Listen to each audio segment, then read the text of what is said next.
Ladies and gentlemen, or perhaps you're a boy and a girl, this episode is for those of you that are experiencing issues in your love life. I'm not saying we're going to solve it for you, but I'm saying we're going to help you vent it. And you might get in an argument with your partner after you watch this, but that's why you should watch this. So you'll be prepared for whatever they throw at you. Welcome once again to the darkness and the ginger. Take it away, Toks.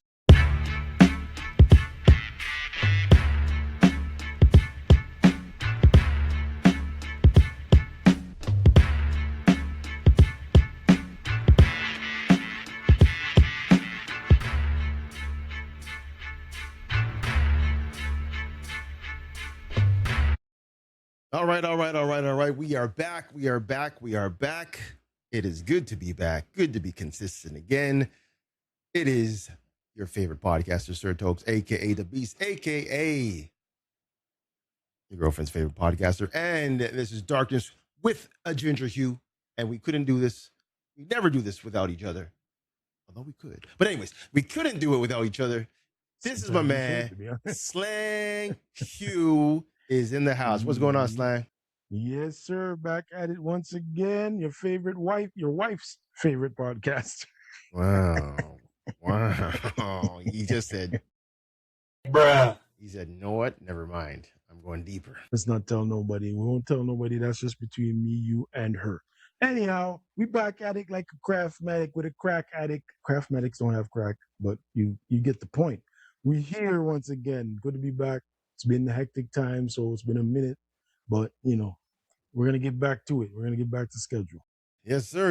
It has been hectic. Just again, life is life. Life happens. You did your big move. I was on call for a week, so I was definitely out of touch. And you realize and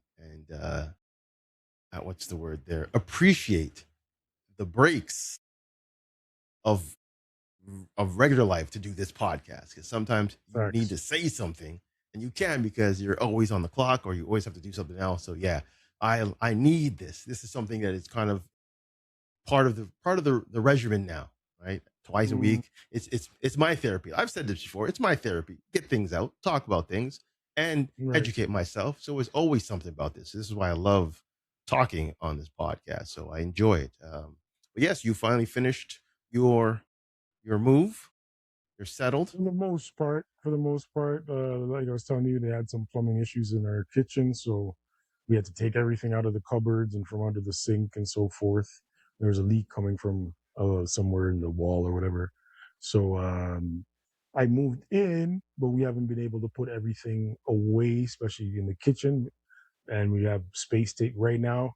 You can't see around me, but there's like I'm on a throne of boxes right now. So, I remember that.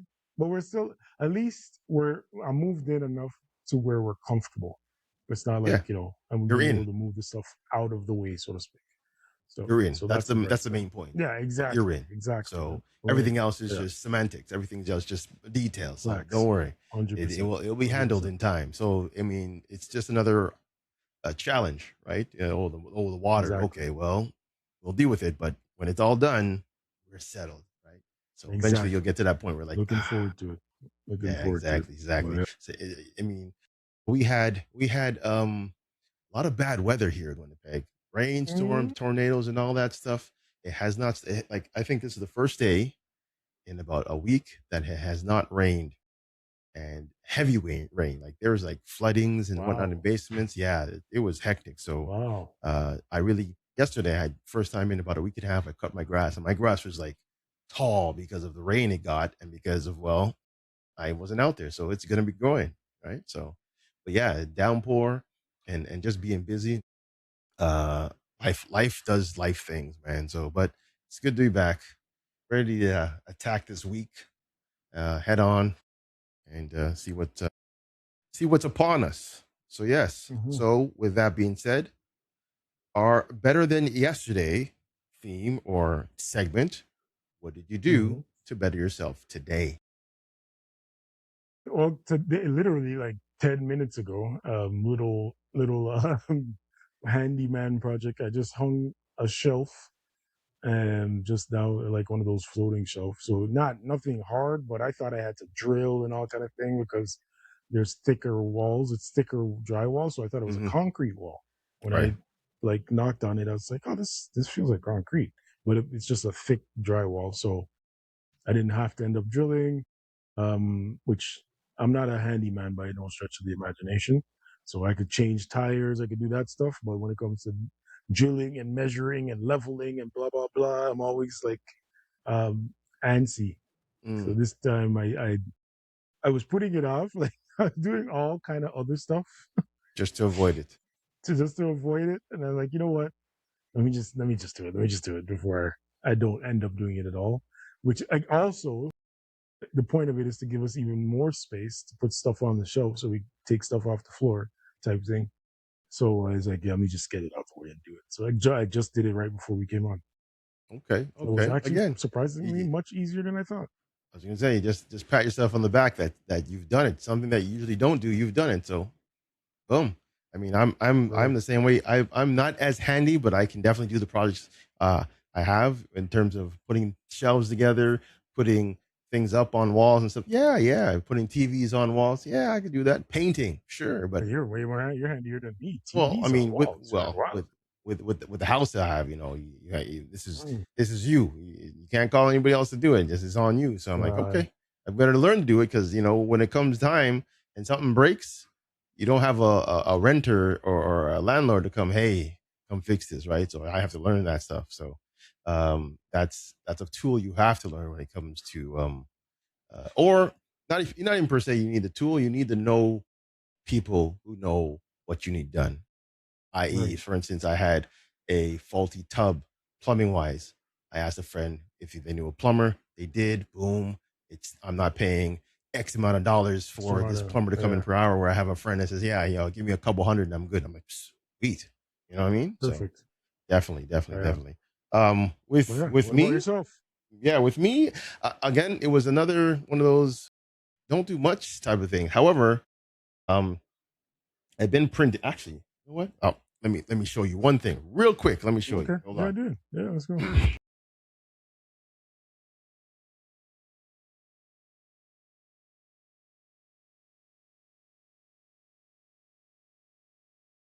You still hear me? Yes, sir. All right. So, like I said, I've been doing a lot of side projects and whatnot. So, for those who don't know, I have a 3D printer, and that's fire. This is one of my projects. It is huge. Yeah. And I'm like, man, like I didn't realize how fun it is to have something like this. But this is something I was proud of finishing. That's crazy. I mean, I just have to finish the words on the back. Well, other than that, this is one of many things that I'm going to be starting to do on a regular basis. So I love that. I was very proud. My daughter, I said, okay, well, Talon, you get to pick the next one. So he goes, okay, how about this one? And as we speak, we're doing a Donald Duck.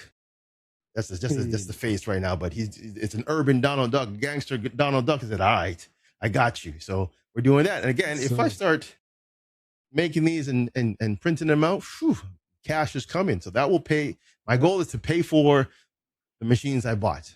That's the goal. So sense. Once you have that paid for, then everything else is a profit, right? So that's my goal. So you can plug in almost any image and anything now. Again, for the last probably month or so, I've been teaching myself how to use things and make them into 3D prints. So for instance, I take a picture of this, I scan it, I put it in my little software, I can get that 3D printed. That's crazy. Like a picture of myself, I can make an image of myself 3D now, right? So it's just a matter of, and again, with our fun with our AI and what we do right now, we can do anything. Like you can do anything with the tools out there. There's no hidden tricks anymore. I was talking to a friend how she says she was feeling defeated about her business and so forth. I said, listen, You're always going to be in the red until you push yourself to get into the black. So you're going to have to spend money to make money. You're going to have, it's not going to happen in a year. It's not going to happen in 2 years. It might take 3 years, right? Again, I've had printers for the last 3.5 years and nothing was really vibing. But now that I know what I can do with it, I can turn this into a huge profit now. You just have to put your effort into what you're doing. That's all. So that's a fact. But yeah, I enjoy. Like I said, I enjoy the printing. It's fun. It's really cool that I can print anything, from little things to big things. When I first, well, not the first, yeah, actually, the first thing I printed for myself when I first got my first printer was a dish, a soap dish. And so I'm like, and then I got some new special soap, and I'm like, oh man, this soap is sticking to the shower or something every time because it's wet. I'm like, man. I'm like, wait a minute, I can print a soap dish. There you go. Put it in the washroom. I'm renting people upstairs, and these guys are not really using the dishwasher. They send you to wash the dishes and leave wet plates around. I'm like, no, it's gonna be moldy. What I do? Went online. I created a dish rack. Boom. Dish rack is upstairs that I printed. So beautiful. Yeah, man. No matter what you can do, I'm telling you. Sounds like you got your money worth for sure. And that's the thing. It might not happen all at one shot, but over time, when you start printing things, you got phone holders, you've got hooks, you've got nails. I printed a whole bunch of those small IKEA knobs from a print online because I was missing some. Sure enough, that's it, right? Something I have to go to IKEA for. I didn't need to because I just had to print them. That's dope. Bro, I mean, and then when you start, and when you go into dabbling in different types of material, I saw a person print their own Crocs, bendable Crocs. I'm like, okay, which material is that? And then boom, so you can make your own shoes. I'm just saying.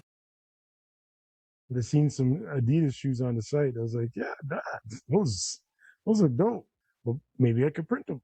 You never know. Sky's the limit. The sky's the limit. Like they're printed anyway. Exactly. They probably have been printed. Exactly. They probably have been because I've seen printers. I've heard stories about people printing from food to tools to clothing. Hell, you can print handbags. Isn't that what zip guns are? Is that what zip guns are? Or not zip guns? Not zip guns. Not zip guns. There's another word for it, I think. There's a lot of stuff. They could 3D print firearms or something to that. Oh yeah, the zip gun. Yeah. You're talking about zip gun. I know what you're talking about. Is it a zip gun? It is a zip gun, but they don't. I mean, again, people went to jail for that because you're not allowed to, and they've put people are like making the weirdest things from new clips to silencers to whatever. I mean, it's crazy. That's the scary part of 3D printing, right? There's always a good side, and then there's always an ugly side. Exactly. With everything, like I say, it's not the gun; it's the man behind the gun. Exactly. That's why people keep on saying, "Oh, don't ban guns, don't die." You're right. We shouldn't. You put the guns in the wrong people's hands, you're gonna get that damn freaking issue. So definitely understand that. Exactly. Definitely. That's dope. Yeah, man. So that's me. 3D printing is my new addiction. Yes, sir. And making faceless videos. I'm trying to work on some docu-series on some of the games I play. I'm like, I've been dabbling into the AI and whatnot. I'm like I told you, I clone my voice. I'm like, yeah, this sounds like me. So I just throw my script in there, let it talk for me. I don't have to sit here reading a script all the time. Perfect. Yeah. Boom. Yeah. There you go. Now it does cost. Automated. I paid for it, but I'm like, it sounds like me. It's my words. Let it roll. So I'm good with that. Good with that. Yeah, all right. Anyways, let's get into some hot topics. Actually, before we do that, I just wanted to, as you know, yes, a good friend of mine passed away a couple of days ago, and I just wanted to give him a moment of focus. DJ Chuck, one of my long time friends to the point where it's like family. I pretty much know his whole family because I grew up with them. I've known over 40 years that I've known the Cobhams, and Chuck is one of the main ones that I've been able to be around. He was in one of my videos, like Backspace, which is on my page. He's in that. As a matter of fact, yeah, I think I'm gonna post that up today. There's a couple guys in that video that have passed away. Chuck was a well-known DJ in Toronto, especially in the West End, especially Brampton, Mississauga, this area. Well-known DJ. He's helped a lot of people become DJs, and he supported a bunch of guys. Like I've seen people saying how he pressed their first vinyls as artists, and he played their song first, and all these different things that Chuck had his hand in. I even a friend of mine was telling me how he gave her great advice on how to raise her daughter. So Chuck was just one of those guys, man, where stand up dude and cool. I mean, he had the strangest sense of humor that I've ever encountered, but still such a stand up guy. And it's a shocking loss. It's so funny, and I want this to be a lesson to people because I'm hoping it's a lesson to me.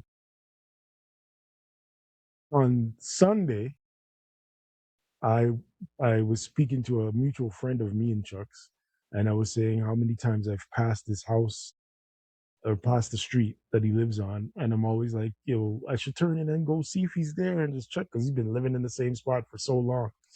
Which is also, that place is like the dungeon for Brampton. Like so many artists came through, recorded there. They had radio shows there, podcasts, all that. Yeah. But and I was like, I always pass this house. And I'm like, I should go see Chuck. And I was like, okay, you know what? Next time I pass here, I'm gonna pass through. Next time I pass here. And there's no more next times, bro. There's no more next times now. Now my friend's gone, and I didn't get to talk to him one more time. Even on top of that, he was supposed to be the same spot where I was having this conversation. He was supposed to be there, and he just didn't make it. So I don't know if he wasn't feeling well then, or what have you. But I haven't seen him in a good while, bro. And it's eating at me in a certain kind of way. And my mom always says, you don't grieve as much if you don't feel guilty about anything in terms of your relationship with the person that's passed. And I cannot sit here and say I don't feel a little guilt of not keeping in more touch with a guy that I've known so long, has been a part of my life and my journey for so long, and I didn't get to. It's not even so much say the goodbye, but just those last moments, the moments of, yeah, man, this is my brethren, always will be my brethren, always be my brother, man. That part hurts. So I urge everybody, and I know it's cliche, and I know we say it all the time, to reach out to your people while you can, while they're still here to be reached out to. Amen. And let them know how you feel, what you're proud of them for, what you've grown to love about them, or what just, even if it's just yo, man, you remember the time, even just the memories, because those memories are things that sew you guys together, your relationships together. So we have the privilege of doing this on a weekly basis, where we just talk to each other and the public at almost the same time, and we keep in touch other than that. But a lot of times you'll have those friends or you'll have those family members that you miss, but you keep not finding the time, the minutes, and it's minutes, and then sometimes it's even seconds, bro. And then people question the time. And people question, why didn't you holler at me? What's good? Right. Why didn't you hit him up or whatever? Right. And this is one of the major things I live by. And this brings up a great topic. I was talking to a female friend of mine, and she questioned, why do you talk to so much people? I said, you never know what they're going through in life. I make it a goal of mine to get up in the morning, get myself ready, and message probably 4 or 5 people. Good morning. How you doing? How did you sleep? what's up. That day they hear from me could be a day that changes the rest of their life. I don't know. It's just in me to just see how that person, because they might not be hearing anybody for the last 5.5 years, right? Right. And all of a sudden I pop up and say, hey, what's good? Remember me? Or, hey, where are you at?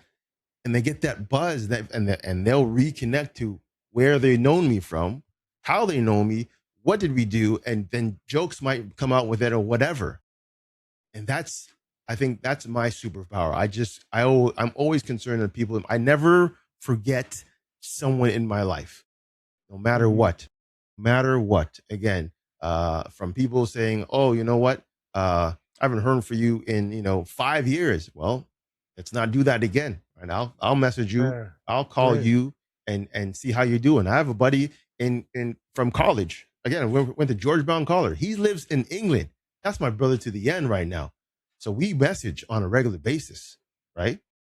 Who knows if I'll ever get out there to see him, or who knows if he comes back and he sees me. But the connection, but that connection is still there. It's always gonna be there. And even the people we've met along the line, same thing. Like, you just don't misuse the tools you have to keep in connection with people. Those are powers. Take it for granted, man. Yeah, don't man. Take it for granted. They are powers. The phone, video, text, whatever, email. Those are superpowers to keep people in a positive mindset.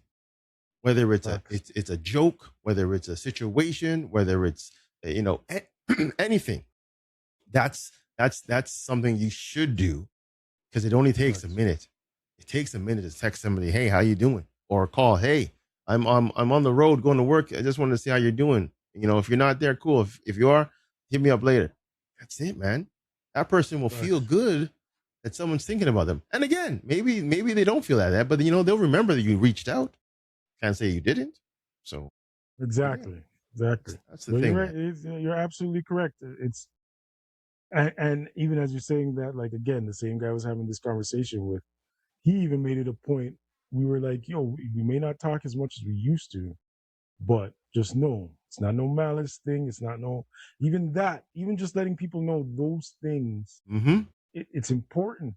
And it might not even be important to the person you're telling, but make it important to you. Mm-hmm.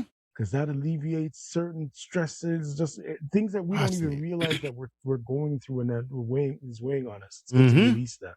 Yep. So I just want to say, I mean, you're gone, but I want you to know, man, I was very proud of you, Chuck. I'm very proud of the father that you were. I'm proud of the brother that you were. I'm proud of the son that you were. I'm proud of the man that you were. And I'm going to miss you, bro.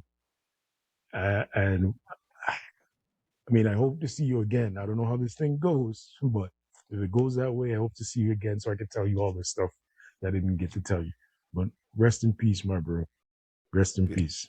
There you go. That's it, man. I mean, that's all it is. Just respect. Respect the relationship, respect the friendship, and as the universe, we'll just see that as the universe plays it out, maybe you get that chance. See him again. Yeah. A lot of people believe in reincarnation or the afterlife or whatever. You never know. So again, hope that's the case with everybody we've seen in our lives. Again, I shout out to anybody who is missing someone, who has lost someone dear to them, and so forth. Again, make sure 100%. That you touch base with everybody, and again, know that those people are probably watching down on you or watching up. But I don't know where they are, but they're watching you, keeping you going. Right. So again, keep the positive vibes. Keep the positive vibes. Thanks. That's all we want for anybody. All right. With that being said, let's talk about, let's play this video. We're going to talk about some relationship stuff right now. We're going to talk about relationship stuff. And this video was brought to our attention. Did I bring it up? I think I did. Yes, I did bring it up because we had a conversation about this earlier, about culture and about how people do things in terms of the dating world. And this was I guess a me showing us, the group, myself, Devin and yourself, how my culture deals with it. So I'm going to play this clip real quick. I don't know what show it's from. It's about 20 seconds long, so bear with us. Watch the clip. And it's about a minute long, but I don't know if I'll play the whole thing. Watch it and see what they say. Mm-hmm. So please, when we go downstairs, baby, you need to be respectful. Good morning, sir. Good morning, ma'am. Do you understand? Be sweet. Family is very traumatized with your trying to change this, change that. Hello, Ma. Hello, Dad. Hey, Ma. Hi. How are you? Baby, correct yourself. I told you this before. Good morning, sir. Good morning, ma'am. Good morning, sir. Good morning, ma'am. Good morning. You're welcome. You're welcome. You know, when you come to a Nigerian family and then you address an elderly person as, hey, you know, it makes the person seem like you're talking to a dog. I wasn't brought up that way. I'm speechless. In our culture, submissive means obeying the man. Whether the man have money or not, you must. Whether the man is short or tall, you must. Whether the man knows how to dress well or not, you must, because the woman cannot disobey. I'm weak. I say I'm weak. Are you dating your family or are you dating me? You're dating me and my family, you Sweetie, know that. That's not true. That's not biblical. My parents only say no if there was a reason. You're being disrespectful to them. No. You know. They might just have a misunderstanding.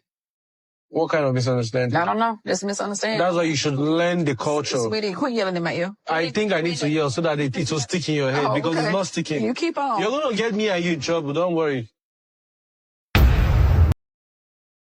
Hey. Deeper when I tell you that, when I tell you Nigerians don't play when it comes to respect, it's from the top right down. And again, when I was explaining that, how I think again in that conversation, the conversation was that everybody has a choice. Yes, everybody does have a choice.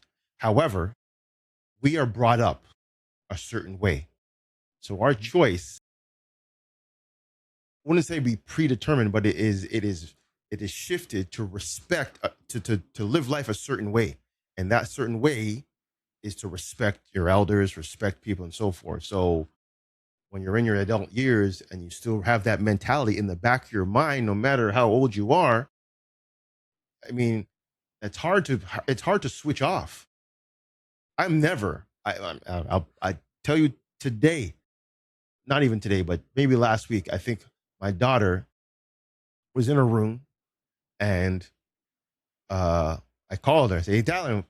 And she didn't hear me. I said, Talon. She goes, what? I said, yo, come here.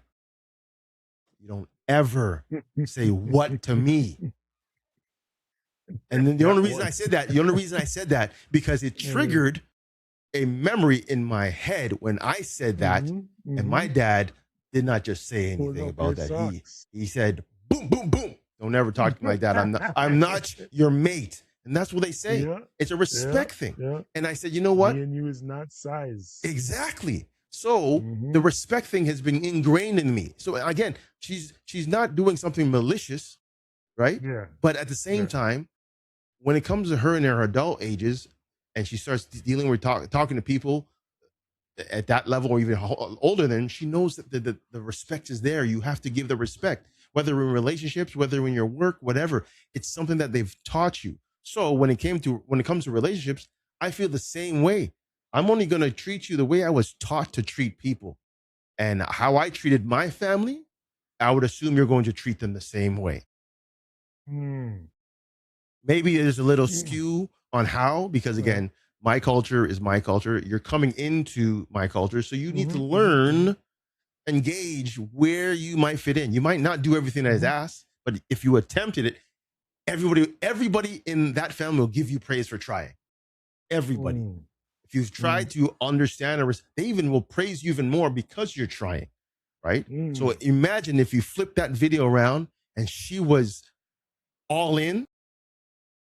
When I mean, okay, for instance, when you greet somebody, most men, they have to bow. Women, curtsy to anybody that's older, right? Now, imagine if she did that, I kid you not, that whole video would flip and they would praise her from the beginning of the show to the end. because of the respect that they gave you. That's why Nigerians and then most Africans, that's why they love people come to their culture and embracing their culture. There is a lot of videos that are on Instagram right now when you have mixed race couples, and say the couple is a white man and his whole family is white, right?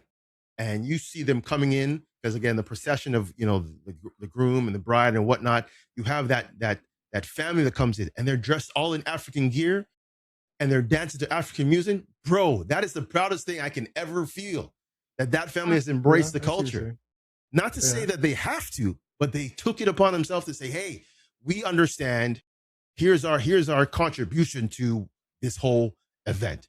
Man, you're on the next level, right? You will get praised by everybody. You don't have to do it, but the fact that you know and understand is why people give them all that praise. And again, they're not mocking it. So the person can't dance it. So what? So if they wear it incorrectly, so what? The fact that they're trying and they're stepping out of their comfort zone, out of their comfort zone, makes them make them look that much better amongst people. And that's why a lot of Africans praise that. They praise it. So again, when it came to this video, I was a bit disturbed because, again, she didn't. Yes, you're marrying someone who doesn't know the culture, but as much as her last comment has said, saying, "Oh, am I marrying you or am I marrying the family?" I mean, you know what you're getting into with this person. This is where yeah. thing. Well, that's exactly my question. That's exactly my because, again, it's a clip, so we don't know the whole and even if we saw the whole episode, whole show, we probably wouldn't know the whole story. True. My first question was this a conversation? When did this conversation happen, and did it happen at all? Did he make it clear to her at some point in the relationship that this is what is expected of you, this is how it's gonna go? Like, and I'm talking about way back before the even, like, the moment he thought this woman was worthy enough to meet his parents, or the relationship was cemented enough for her to meet his parents. Was that introduced to her, like, you're gonna have to say hi this way, that way? Because I'm watching the video and I'm saying, I don't see how her greeting was incorrect. But again, that's a culture difference. True. I thought it was very respectful, but I understand that respect is a perception, similar to our last pod when we talked about the difference between love and respect, and how it's how it's perceived by the person. So I understand that his parents and him didn't feel like it was respectful. In fact, it sounded like they thought it was disrespectful. But if you don't have, as usual, like, this is all, when we speak of relationships in a romantic sense or any sense, it's always a communication is very key. Yes. It's very key to lay it out for this person that, hey,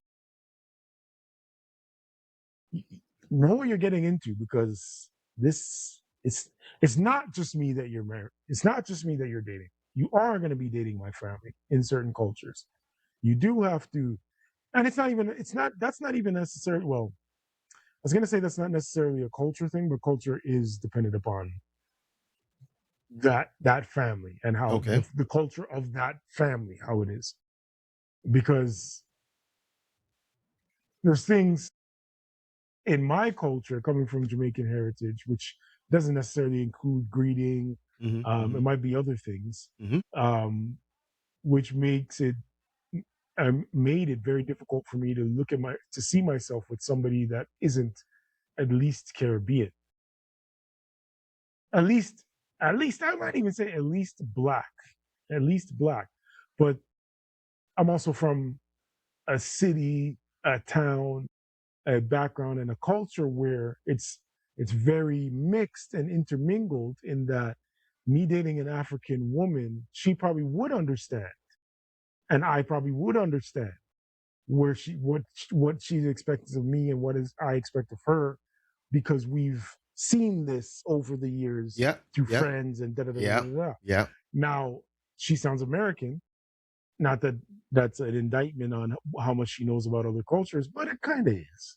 Like, it kind of is. No, I get you. I That's see a where you're country going. of assimilation. So, Mm-hmm. so for me, it was just like, did he let her know how important this is way before, not like just the weeks leading up to, or because there's another portion of this to me that I don't think he might be recognizing, because I'm hearing his mother speak about the submission of the woman to the man at any cost, like no matter what situation the man is in, the women should be submissive and respectful to him. That's not only cultural, it's somewhat historical, right? Because I'm sure there's Nigerians who don't follow that still, that woman has to be submissive, or Guineas that don't follow that. But consider the idea that this is a modern, quote unquote, maybe a modern woman that is dating her son. And the idea of her even greeting them in a certain way is taking away from her vision of independence, or her vision of not even independence, her vision of who she is and what she believes in. I'll even take it to a different context. And for example, different religions, right? Like, say you're gonna date a Muslim woman or a Jewish woman, or even a woman of Aboriginal descent that doesn't, they're not Christian, they're not whatever, right? Mm-hmm. And there's certain customs and beliefs that your family has that you have, but you've been able to love and find a common ground with this woman, but she doesn't want to, whatever. She doesn't want to pray to Mary. She doesn't want to go to the Catholic Church, or she doesn't want to, because that's not who she is, and that goes against what she believes in. What do we do at that point? Which is what is more important there? That's where his comment of you're both dating me and my family kind of strikes me as it's compromise. It really, I get it. You got to compromise. You have to compromise. It is. Now, with that being said, going back to what you were saying about did she know? Two things. You're in Nigeria now. You're in the country. Mm-hmm. You should know. You should have been told. So that's on her. Yes, I agree. Being ignorant. If she wasn't, no, hold on. There's a two part. No. Oh yeah. Again, let me finish. If she was told, she's being ignorant, right? Because I don't think you're going to set her up for her to be embarrassed in front of your family. If she acts like she doesn't know, and she doesn't truly know because the man didn't tell her, then that man is a damn idiot, and he set her up for failure. Right. And so it's on him. So the mother and the father should be on his case, because that's what would happen to me. Yes, that would happen to me if I've been dating someone for X amount of years, and then I tell them the minute they go to, say, a Nigerian party, and this is how you're supposed to act, and I'm telling her the day before we get, or the hour before, hey, this is how you're gonna ask, this is how you can talk, blah blah blah, and she's going off and she doesn't remember, and she's gonna tell them what I didn't know, no one told me. That's on me. I will be getting whooped by every relative in that party because of not telling her correctly, and I'll own that.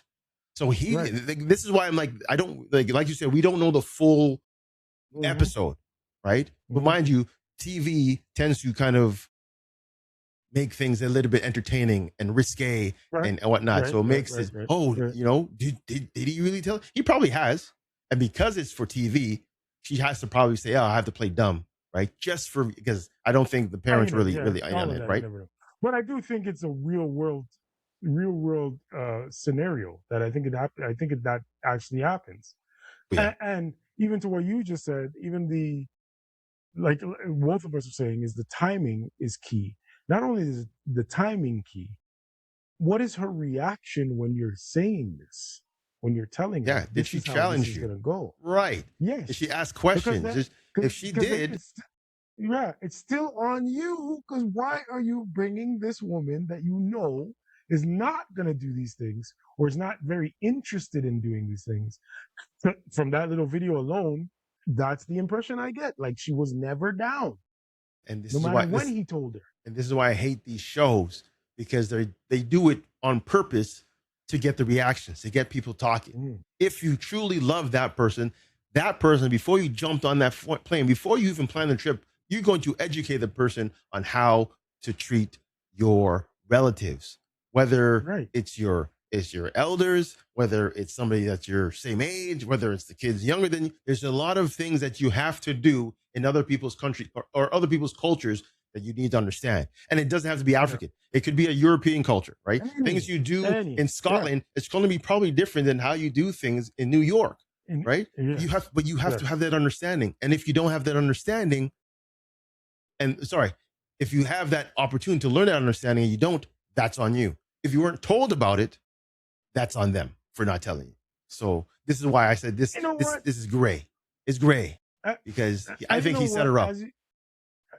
I think he set up for ratings. But even to your point, there's the her responsibility comes in where if both their responsibility, but I'm only using her because we've kind of been saying it's on him. Both of their responsibilities is if you know you're dating somebody from a different culture than you, or a different country, different race, different whatever than you, it is your responsibility to, I'm not even going to say assimilate, I'm going to say compromise or learn what the customs are. Learn. So to be at least be interested so that you can make an educated decision on whether or not you want to continue this relationship. Because there might be things that you're just not down for. And if because it's not any different than finding out, does your partner want kids when you want kids? Does your partner want to live in an apartment when you want to live in a house? Does your partner, like these basic conversation? It's base, and even those things that I named aren't as important as this. No, those are generic conversations at tea. This, how to react or how to treat somebody, that's a big deal. So this conversation had to have been done. So that's what I'm like, my name is Tunde. Oh, you're Nigerian. Oh, I know about Nigerian culture. Oh, really? Let's talk about it. And boom, you start that open flow of conversation. That dialogue. So, and then all of a sudden you're like, oh, well, do you know where we do this? You do? Oh, I didn't know that. Yes, this is how we do, right? This is what we eat in the morning. We don't eat certain stuff. We don't, right. But it doesn't make sense. Like you're actually eating what I eat in the morning. Exactly. For one meal, and I'm going to eat what you eat. Exactly. For a meal, and we're going to figure out what I like. And I don't think, honestly, I think this is more of a made up. I want to say made up, but it's doctored. Because I do believe, you have to understand that. Again, I have a very good friend of mine here by the name of Haley, who she does Sun Life and whatnot. She's married to a Nigerian man, and she has adopted that culture and respected it. And again, most people, you don't have to. She's a white, she's a Canadian woman marrying a North Nigerian man. I'm like, so she took it upon herself and learned. And I'm like, man, the way she talks about some of the things is even better than what I talk about things, like the passion. Because I'm like, oh, you went in, like, or either your husband went in and taught you about whatever. I mean, it helps that she has her mother-in-law living with her. But again, right down to the way kids were carried. She would tell me, oh, her mother-in-law used to do that with the kids. They'd be passed out in no time. Yeah, and she respects that, right? There's a lot of things that in that courtship you're going to learn. If you're not learning, someone's not talking about it. And if you're not talking about it, then I can't fault the girl for not knowing what's going on, right? It doesn't make sense. But again, like you said, and this is why I didn't like some of these shows, because you had a show where a young Nigerian man was marrying an older white woman. Yeah. And what's his name again? Michael. Yeah. Michael. Yeah. And I'm like, when he took her to get married and meet the family, how she said that she doesn't want to have children. Yeah. And you still went along with it. Shame on you, Michael. Exactly. What are you doing? What are you doing? Exactly. This woman is old. She already has her kids, and you're trying to marry. So, maybe no, don't kid yourself. Don't kid yourself. If that doesn't align, where you can, regardless of how much you feel for her, it's too big of it's a core issue that you guys are gonna have, which was always a core issue. Foundations of the relationship. Yeah. If you're missing those, that relationship falls. Yeah. Right. It's something that's gonna crumble. So again, that clip, as much as I respect it, because again, I know, because I've been in that world, there's two sides to it. Now again, I wasn't trying to rip the woman for not knowing, but her response was like, it's not a big deal. Yeah. And that's kind of where I'm coming from with the whole. She gave me the impression that she was never really into doing the things that he expected her to do when it comes to his parents. And if that's not something he knows, it's either you didn't ask enough questions or you guys didn't have enough conversations. Because that doesn't make sense to me. And I'm speaking from a position of, when I date somebody, I'm not really caring about the family. Like I was even telling Devin just the other day that this is the first relationship, maybe not the first, but one of the, especially in these years of my life, one of the first relationships, or one of the few, where I feel connected to family, to her family. And that's because I've taken vacations. We went on vacations with her cousins. We've gone to Winnipeg and stayed with her brother. And so I've had daily interactions with her family in order to build somewhat of a relationship. So like little things like, I probably in the beginning of our relationship, if she calls her parents, because her parents are in Winnipeg, and are talking to them, I'm in the background silent, because it's not my parents. Like I'm not. But now she calls. I'm like, hey, how you doing? How's everything? We have our little chit chat, and then they get back to talking again. So, and I didn't realize how much I would actually even like that stuff. But at the same time, you were taught to respect their conversation. That's why you didn't jump in and said, hey, I'm here too. No, you said, hey, you know what? Right. I'm going to be respectful. You're right. And you're gonna follow suit until the time or the comfort level is there that you can be a part of it. And now you're saying, hey, you like it even more, the fact that, hey, when you do have a conversation, you're in it. So now you've embraced it. So that's what I'm saying. Sorry, give me one sec. I gotta, because this thing's gonna die on me. Hold on. Yeah. My apologies. No, it's all right. But yeah, that's what I've been saying, folks. I mean, you if you give enough information about how you deal with another person in your relationship, they could embrace it, and it's almost like second nature to them, right? But you have to educate them. Don't set them up for being being caught like a deer in headlights. It's not fair to them. And that's, I believe, what this clip did. It set her up to look like an idiot, and she's not. She might not be, right? We don't know the full story, but I've seen situations where you would tell or talk about your culture only the day of, and you now bring this person, for instance, there's a lot of food in Nigerian culture that you would use your hands for. If you never taught that person that they have to use their hands, or they should use their hands, and they go in there with a knife and fork, and people are looking at her weird, of course they're going to look at her weird, because you never educated her, right? Let them know. So again, I can understand why people will say, you know what, shame on him, but also shame on her. So again, the perspective is key. Yeah, they're both responsible. Yes. And that's the thing.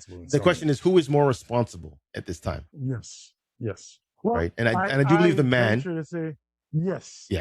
In this situation, whoever is introducing the other to their family is more responsible in preparing them for that experience. Yes. Now, you can't just. If she went upon herself and learned on her own, I'm giving her all the praise in the world. Absolutely. All the praise in the world. She's ready. Right. She's ready to be here.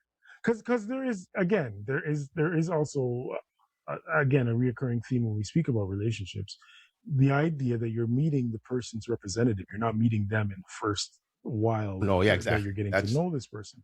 That's the doorman. There is, you're getting the doorman. The surface level, the person might love your food. They might love Jamaican patties. They might love curry goat and rice and peas. They might enjoy reggae and know Bob Marley and all that, Vibes Cartel. They might know all of that. They might even go to these parties and dance and wind up themselves, but they're not submerged in the culture. They don't know that there is a way to greet the elders or a certain respect level that they have to have for the elders. And in their culture or their home, they didn't have to. They could tell their mom all kinds of things, or tell their dad whatever was on their heart. So when they come over here now, they're like, yeah, but this is me. You should accept me for me. But it goes both ways. If I'm accepting you, you got to accept me too, and then there has to be a compromise where we meet somewhere in the middle. Now, I'm also of the mindset that your family shouldn't dictate your love life. Yeah, that's where I lost myself, because I was so ingrained of pleasing family. I lost myself with who I was choosing to date. So most of the family most of the people I was dating didn't really meet the family that tough. They would see them in passing, but I'm like, I was almost like embarrassed because of it didn't meet their criteria. But then over time, as we know, and my favorite word for this year is evolve. When people evolve, those barriers tend to drop. Perfect example is my brother is married to a Jamaican woman. Well, she's Jamaican Chinese. Yes, her dad is Jamaican Chinese. Yeah, so she's considered Jamaican. Now, for years, my family would never allow any of us to marry a Jamaican woman or anybody from that was non-Nigerian. Yeah, for some reason they had beef. I don't know why. I think it was because of how they were talking. Again, we're talking the 80s. Yeah, we're talking 70s, 80s. So, right? Same here. I'm as a Jamaican. Same. Exactly. So I was like, you know what, this might not fly. But later on in life, when you realize that my parents tend to evolve when they were working in certain places and talking to certain people, they realized that these folks ain't so bad, right? My dad's favorite mechanic was a Jamaican, a dread. Henry, he was a dread, and he loved going. He would tell me to go bring my cars to him, right? So I'm like, okay, right? My mom would be working in all the places, and she had a whole bunch of Jamaican friends. So again, I wouldn't say they were ignorant to the point, but again, like I said, evolution happens, and you realize that it's not that deep. We're still bleeding red. We're still eating some same foods, maybe a different spice, but still the same food, still nutrition, still raising the same kids. The other part of it. Yeah. The other part of it is we didn't even realize how much we have in common. Yeah. Across the board. Yeah. So I'm like, when the marriage happened, I'm like, yo, like I call her my sister. She's my sister-in-law, but she's my sister. I call her sis all the time because she's just like the one of us, right? How she knows my dad as much as we know my dad based on her interaction with him. And I'm like, yeah, and I'm like, in my head, I'm like, why was there such a big restriction? They're just people. If you will let them in and let them learn you, shoot, they'll probably fit in better than most of your other family. Yeah. As long as they're willing. It's about the individual. That's also the thing. It's not about the person's culture or background. Not at all. It's about who they are as a person, as an individual themselves. If they're willing, again, I wasn't the type of person who cared about being ingrained in my partner's family. But I'm also not the type of person to be like, I'm not going to any family functions, or I'm going to make it a point not to interact with them. I'm not doing that either. Especially if I cared about the person that I'm dating or I'm with, and especially if there's a true connection there, then I do want to see where they come from at bare minimum. And that's the other underrated piece. You get more understanding. In meeting my partner's family, I got more understanding of why she is the way she is, and vice versa. Because you see the personality, where this personality is coming from, and you might even hear some stories from their parents of why this person was shaped into the person that they are. Yeah. And it gives you a sense of, again, understanding or comfort. Yeah. Some of those things that that upset you that they do, you're like, okay, I kind of see why they do it that way. All right, cool. And that's if you're as open-minded to them, to not assimilating, sorry. You're as open-minded to being a part of their family as they are to being a part of yours. Correct. I mean, that's how it is, man. Like we're at the point where there's no need for the line in the sand when it comes to relationships anymore. It's either you accept it or you don't. If you don't, then you move on and find somebody else that will accept. Will accept it, or you will accept it. Yeah. Absolutely. Because at the same time, I'm going to assume that she is from the U.S. and I believe they met I don't know, again, the story, but if that's the case, and he goes back to her house, I want to see that part. I need to see the other side, because I'm like, hey, you did this here. How are you going to act over there? Because it takes two. It takes two to tango. I mean, you're at a point where you're engaged and wanting to marry this woman. They should know enough how to treat each other's families at this point. Yes. At this point. And it's not even, because some people might watch that and be like, what kind of archaic thought process is that the woman is supposed to submit? What are these Africans are got to get over this old way of thinking? But I'm sitting here thinking it like, oh, that could happen between two American families. That's what I'm saying, man. It's not archaic. Between two Jamaican families, two African families. Yeah. Well, everybody's different, man. Everybody's different. Yeah. People think, oh, well, you know what?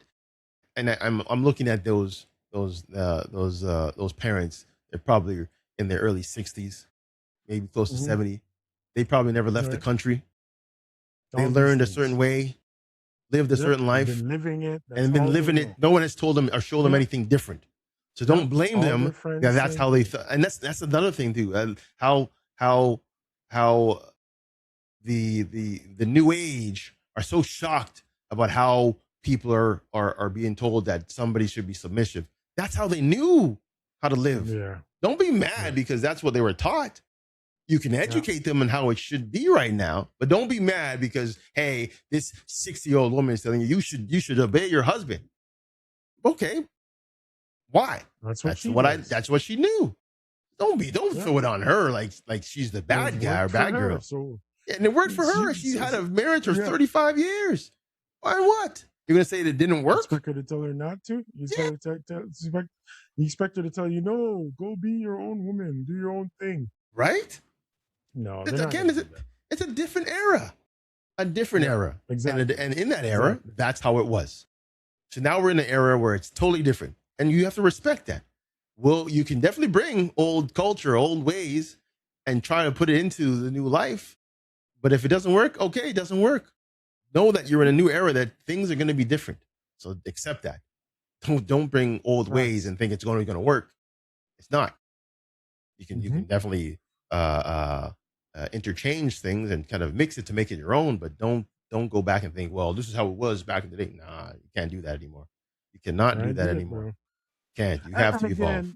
It comes down to communication and understanding, and I found that all of us want to be understood, but not all of us want to understand. Oh, true. Which it can't work that way. Very true.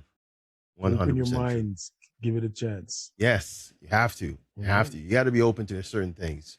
Now, we're going to switch gears and we're going to mansplain something here real quick because we're on the dating life and dating world right now. So here's a situation that was brought up, and I guess it was again in our lovely podcast topic group there how I said that women really don't know what they want, and I had a specific example how I would be talking to someone, all right, for months,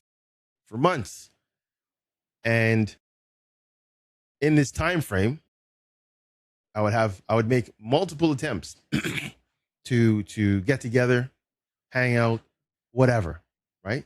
That's what you do. What you have interest. Hey, you want to go out? You want to meet? And that person, stone cold. No, I'm too busy.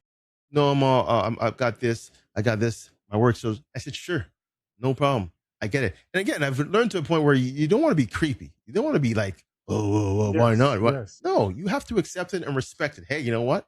Fine. But if you have true interest, you're definitely going to stick around and start, having conversation with them. So when it comes time where you're now all of a sudden in the midst of getting ghosted, right? And this person is really not wanting to talk back to you, and you're I'm being consistent. Say, hey, good morning, how was your day? Blah blah. You're not getting any replies. I'm like, did this person lose interest? Like, and then you'll throw out the hey, not interested in anything anymore. That's cool. Just let me know. And they fully say, you know what? I'm not down for the small talk. I like people to, go out of their way and try to make something happen. I'm like, wait a minute. What happened 3 months ago when I was asking? And you're saying you're too busy, but now because I'm just having small talk, you're thinking, hey, this is not the way I want to do. Again, pick a side. You need to pick a side. That bothers me. Like it's almost like they forget. It's almost like women forget what they were in this game for. They got the ball and they be dribbling. They're ready to shoot that three in that form, and they do a RJ Smith and try to do a jump pass and like, yo, what are you doing? You're changing the game right now. Like this is not what you're in for. I'm confused right now. Again, dating is frustrating because you go in there level-headed and you speak with someone who is also level-headed and everything starts all cool. Then all of a sudden, circumstances change, whether it's work, life, illness, whatever. Okay, but you still stick around to see how they're doing, see what they're doing. Yeah. Because you never know when that time comes. Say, yeah, I'm free. Let's go do something. Great. I mean, I've already shown the interest. But for some reason, again, you can correct me if I'm wrong, women don't, they seem to take interest for granted. And I want to say it has bothered me, but it's getting to a point where like you just give up. You're just okay, just doing nothing now. Right? Because people don't realize the effort you put in people. Because again, there was a situation again. I was interested in somebody years ago, and I think it was during the COVID times, and that person had a flu, right, or some type of sickness. I'm like, okay, and it was winter, so I'm like, oh shoot, you're not feeling well. I would love to come by and keep you company just to make sure, whatever. Just no, that's all right. That's no problem.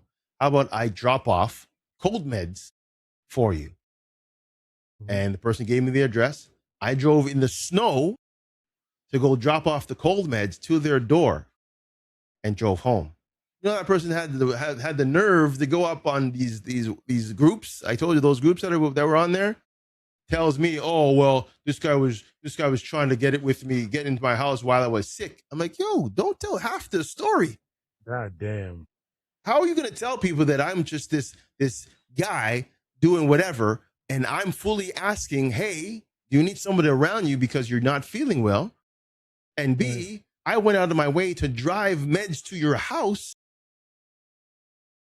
and you accepted it, and then you go off and turn around and tell everybody that this person was just trying to get with you while you were sick. That's kind of stupid. What kind of game are some people to play? That makes no sense. What are you doing? Explain that to me. Well, that's weird. This is why again, it's just so dumb. The second one, I don't have much explanation for that without maybe more background and history, but from the surface, that just sounds like a weird person. Not only a weird person, but what I also find with people, but I'm a man, so I know more about what it's like to deal with women. The they sometimes want attention, but they don't actually want a relationship or to date. So because there's maybe nobody else around, or there's not enough people around, they'll string you along until whatever their more preferred type comes along, or somebody sweeps them off their feet, whatever. I don't know I don't know what the situations are. And then that's when they come with this quote unquote honesty of what their intentions are, what they want from this thing. Because I've been in situations from women meeting women, getting their numbers, interacting and being good, going on dates, only to find out they have a boyfriend at home, in the same home that I picked them up at. But they're going through issues in their relationship.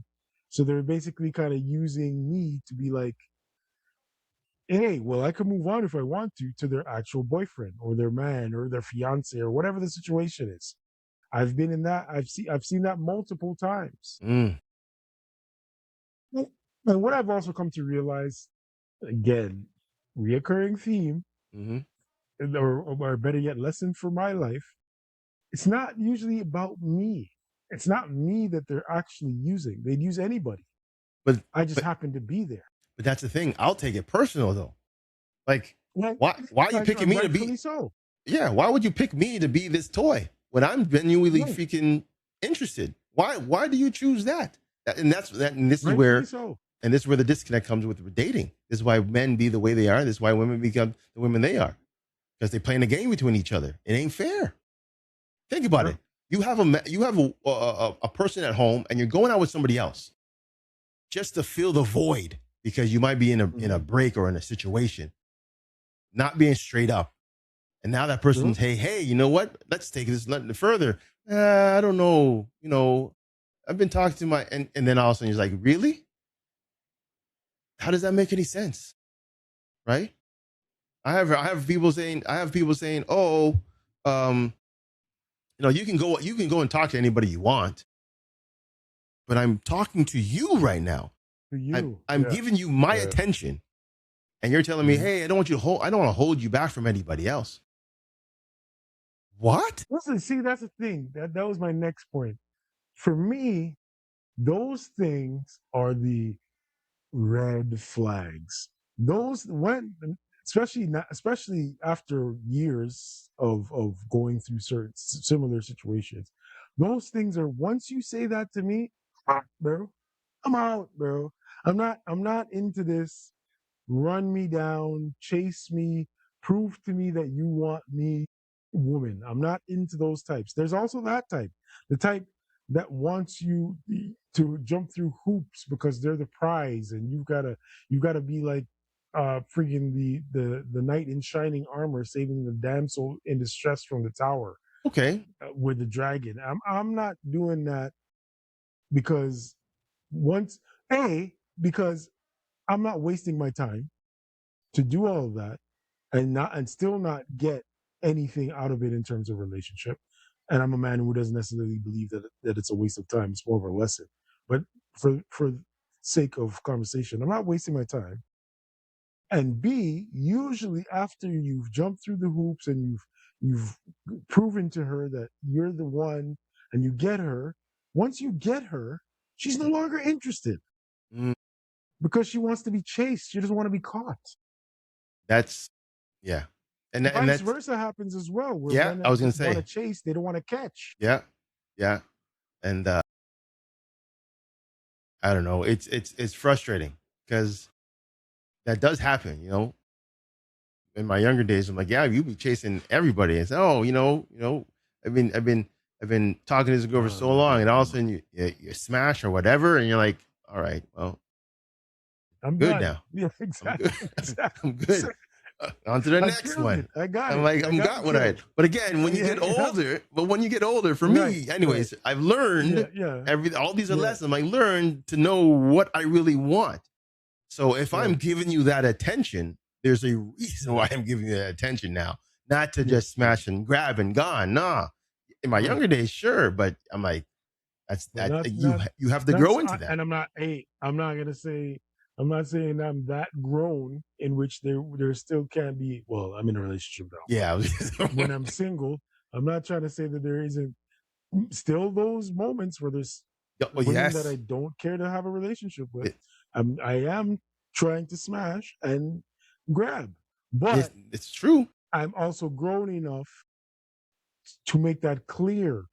At least I believe I am, to make it clear, or to establish boundaries in which this is what this is. Right. We're doing this. Yep. If it gets beyond this, man, something might change here. But right now, this is what I'm on. So I hope you're on the same thing. Otherwise, let's keep it moving. There are other fish in the sea, as they say. This is true. A lot of people just don't. A lot of people don't know how to be honest. One, they don't know how to. They don't want to be the bad person, so they don't want to hurt anybody's feelings. I think that trumps the one. I think that trumps the second part. Trumps the first. It's not about they know what they're doing. They just don't want to look like the bad guy when doing bad guys. I'm sorry, ladies. I think that's very much a woman thing. Oh, and I think to your ladies' credit, I think that does come from you. You're supposed to appear to be the soft, kind, emotional. Meanwhile, they're ruthless. Some of them are cutthroat. Some of them are. But they don't want to appear as such. Just like, similarly, they don't want to appear to be whorish when they do actually want to have sex, but they don't want to be a hole in the eyes, in society's eyes, which includes you, which includes their self-image. They don't want to feel like a whore. So they don't do certain things. Reminds me of that show, Dexter.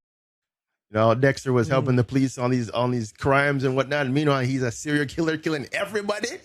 They just go home and take off the mask and like, okay, who's next? Right. Again, I'm not saying all women like that. Dexter appeased himself by killing other killers. Exactly. Right. He's killing criminals. So exactly. It's okay. Exactly. You're not really the bad guy. No, but you're the bad guy. I'm not a bad guy. I'm a hero. Yeah. Exactly. Exactly. I'm saving, and that's what these women are doing. They're saving their reputation in different ways. I think that's a lot to do with it. They don't want to hurt. They don't want to be the one to appear to hurt you. So they don't want to hurt their image. Their image, man. Yeah, their image, and they come up with ways to blame you for it. Listen, it's your fault. With the amount of women who are. Because there's another clip I saw how there was a guy who was, I don't know who it was, I forget, was it Tony Yayo? I don't know who it was, but he was saying, hey, there's a lot of women that are going out of their house with a lot of makeup and on top of that putting filters on their pictures when they're on Instagram, whatever. And he says, you know what? You truly think you're ugly. And he said, flat out, you think you're ugly. I'm like, you're going to the gym and you're putting on makeup. You think you're ugly. And I step back, I'm like, as much as I don't want to say and agree, I had to agree. Because if you are happy in your natural state, any man that sees you in your natural state will appreciate you even more when you have the makeup on. When you have when you're dolled up. Self-image thing. There's a self-image thing there. But that breaks that ruptures the reality though. That ruptures because all of a sudden you're putting out this image of you to men, women, whatever. So then all of a sudden you get in and you're great and you're feeling this love and you're in a relationship, and all of a sudden you take off that mask and you're a whole different person, and that person's not used to it, bro. Of course, that person's going to be like taking a step back. And it doesn't have to be. And again, the makeup is a metaphor. Could be your attitude, right? Your view amongst what you do in a job, how you deal with money. Like, oh yeah, I would love you to, I don't mind if you're not making this type of money. Meanwhile, you're going to talk about this person behind the back. Guess what he does for work? Look at his house. Right. You know what I'm saying? So again, it's not just the makeup as the makeup itself. There's more to it. There's a wall, a paywall, whatever you want to call it, that people are just putting themselves up there and they look a certain way, act a certain way, but behind closed doors or talking to their girls, bro, you're getting beat up, and that's not fair. Chat. Yeah, in the group. Exactly. I dated a woman that told me that basically about the group chat, and in my mind, I'm like, so I'm never like I'm gonna end up in the group chat one day. Okay, I'm out. Like I'm not fully committed to this situation, because if I'm gonna end up in a group chat, why would I? There's gonna be a certain stress or a certain I'm always gonna be thinking about the things that I'm doing. Yep. Oh, she's gonna tell them about this. We get an argument. She's gonna tell them about that. Anything, like anything. Sharing my picture in there. You know what I'm saying? Like all these things. So yeah. I agree with you. I totally agree, because again, this is why I took that whole are we dating the same type of person seriously, because I'm like, yo, I'm blacklisted because of that, because of people talking about me because they think they know. And if it wasn't for the many women who know me, including my daughter's mom, who passed that information to me and said, hey, people are talking bad about you. So when you have an ex who you have a kid with who's coming to you and say, hey, these people are talking bad about you, she's not joining them. She knows I'm not that guy. And she's bringing it to my attention that, hey, somebody's talking shit about you. So I know I'm not a bad guy. That gave me solids of me being who I am. We're not together. We don't even think we don't even look eye to eye about things. But she had the nerve and the gall to say, hey, you know what? This is not him. Let me let him know about this. Right. To the point where I get why those things are out there, for their safety. Because there was a person I was interested in who put it out there, and it went crazy. And I found out it was her that put it out there. And I said, you know what, this can't work. If you're putting me out there like that, and you have all these people talk about me, I can't date you. But later on in life, she's one of my best friends. Wow. But yeah, 100%. Again, that's what I'm saying. You can't judge a book because of by what you see. It doesn't make sense. Exactly. I got a great job where I was working, not even caring about what was said or done before, because I'm that person. But now, on the flip side, I can't date anybody because you put me out there, and people who have an agenda, just want to have drama, have said this, have done this, and have vented certain things that are not true, or they've bent the truth. So now I'm just this guy that's just hoping to get a relationship, but I can't because of that. And I know that now. It is what it is. Unless I go to like the Philippines or something like that. Don't kill me. Nah, they're out there. They're out there, bro. It's just a matter of finding. No, you're right. Again, I don't give up. I know take time and all that. Most definitely. And I don't give up. Again, I definitely I know what I would like. I'm dead serious about what I would like in my life now. So I'm not even worried about that. It's just a lot of women are playing the games right now. They just playing the games, and I call them out on some shit, and they don't like getting called out because you've been around the block. Like I have kids, I have a career, I have a house, I have a car, I have bills. I know all this shit. So don't give me the runaround about this and that. Yeah, I've worked midnight shifts and I've made it work. I have 2 jobs. Yeah, I've done the 2 jobs. Yeah. Oh, I have a kid. Yeah, I have kids. Like there's always something that trumps it. And I'm like, if you really want it, you will make it happen. Exactly. If you don't, then say you don't. That's what I'm saying. I think it's key for both parties, one side to be honest about where they're at, and both parties should be, not even one side, both parties should be honest about where they're at in their life and or the relationship, and both parties to be accepting of the possibility that this is not the person that you think you want. Because again, like to your point, women don't know what they want. Men don't know what they want. Most people think they know what they want until they actually get it. And then once they get it, it's like, maybe this isn't my cup of tea after all. But we do make a mistake as human beings in continuing the cycle of work trying it, to get what work we it, want, work it, and get past it. But knowing that it didn't work the last time, like, we keep our preferences very rigid, and we just keep cycling through the same person over and over, and that person is not. They're not conducive to the growth or betterment of you, right. and or a relationship. And you're still trying to turn the hoe into a housewife, for example, or the gangster into a gentleman. Exactly. And that's the thing. You have to know when to leave, and don't be upset, or don't be ashamed of you leaving right off the hop. If it wasn't your cup of tea, it's not your cup of tea. Like, I mean, I can go back to my relationship with Talon's mom and said, hey, no, things weren't working out. And I said, okay, so we're breaking up. And originally she says, yo, why are you just giving up like that? I'm like, if it's not working and you don't want to work, okay. What's the point? Yeah. Don't tell everybody else that, oh, well, can you believe that? He just said it like it's nothing. I'm like, you told me.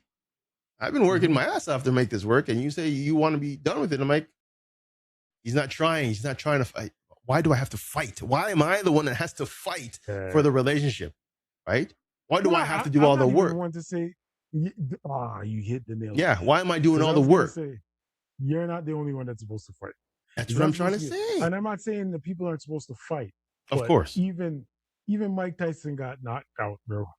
Like, everybody goes down, man. Yeah, man. I'm not saying don't fight, but man. There is a bell for a reason. The bell rings to signify the end of the fight.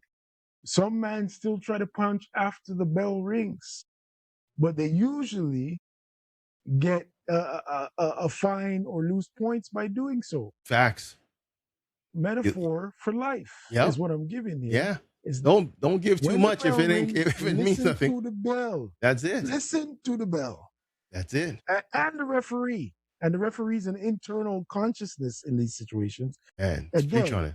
How many times have we come out of relationships and thought, that should have ended months ago, or years ago, or weeks ago, or decades ago, and something like we were just holding on out of familiarity and comfort. I have a friend. It's funny. I had a conversation with Devin about a friend of mine, and he's in a relationship where he's just comfortable. There's so many things he doesn't actually like about his partner, but because he's comfortable, he's accepting it. And she had asked me, do you think it's going to last? And I said, because he's comfortable, I think it could go for years. But in terms of forever, no, because you're going to reach a point where comfort's not even enough anymore. Exactly. It could come back, though. It could come back. Something could sway it in a way. So that's why a lot of people stick it out. Because people change. Yeah. Again, evolving is a key word, man, in life, because you never know, right? You never know when you realize and you have that aha moment, when you have that light bulb, like, hey, this woman or this man is really out for me. They're really, or you know what? I'm seeing this person in a different light. You might get that aha moment, but at the same time, don't wait forever to make it happen. No, don't waste your time when you know you can do so much better for yourself with someone else. So again, agree. That's the lesson that I kind of spew on people, because again, it isn't, dating is not for everyone. That's for sure. Because again, just like we've said before, children, being parents is not for everybody. There's a lot of horrible parents in the world. There's a lot of horrible coworkers, a lot of horrible policemen, a lot of horrible garbage men, a lot of horrible teachers. We've seen that in the world. So you have to kind of weed through the people, the personas, the egos to find what you're looking for. And when you do, and you want to shoot for that, go ahead, shoot your shot, right? But I hope that person's shooting right back, because if they're not, then you're just shooting the wall, and bullets bounce, and might hit you right back. Ricochet. Yep, and you might be shooting yourself in the foot. So again, it is what it is. So yeah, that's me in a nutshell right now. But again, I enjoy it. That's a good way to put it off. I enjoy it. Again, the goal, the ultimate goal is to be with a partner that I'm happy with, and that is happy with the situation I'm in. Sucks. That is it. Like, there's no sugarcoating. I mean, you hear people saying I make my own money, but yeah, again, you make your own money. You have your own job. Yep. That's good. Please do. Yeah. Please do. Hopefully you're going to, contribute to the lifestyle we live because you have that money. Right? Right. Because again, as much as everybody says, the man should make all the money and do that. Yeah, that's great. But I've evolved right now. I know the economy is not that simple. So if you want to survive, sir, you might have to work together as a team, make it work. Yep. And in that work, in that partnership, you'll find a lot of joy. Going on trips, buying great things, doing great things. You just have to kind of let yourself go. Let it happen. Yes. Don't force it to happen. Yes. And don't expect it to happen. Just let it happen. Just let it happen. Let it happen. Just let it happen. Yes. I mean, look, you've gone to, I've seen a lot of pictures of you guys going on trips together. That's amazing. Right? You guys go on tons of trips because you let it happen.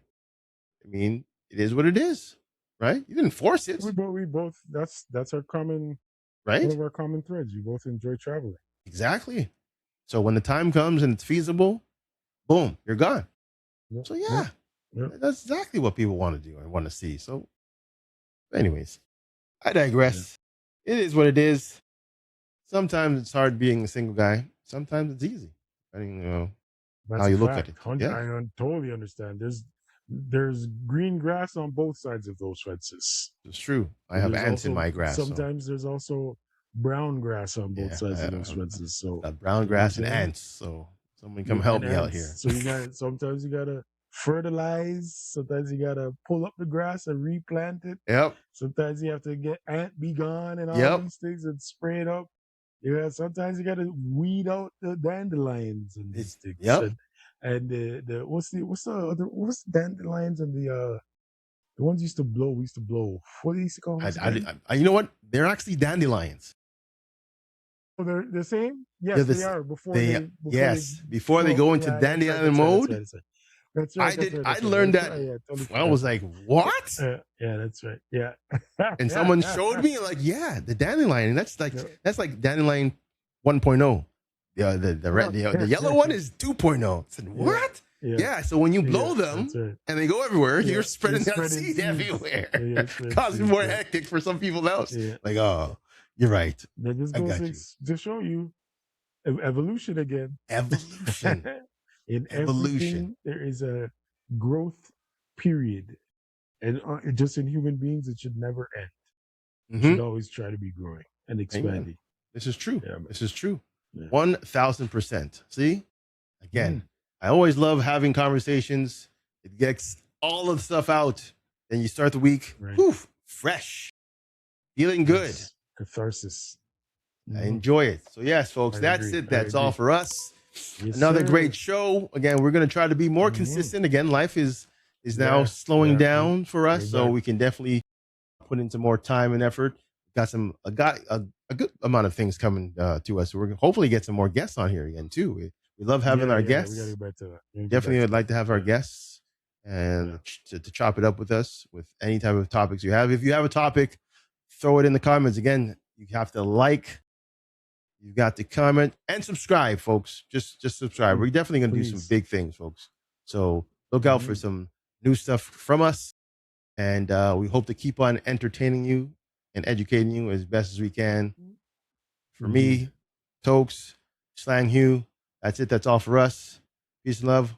We out of here. Greetings. Peace.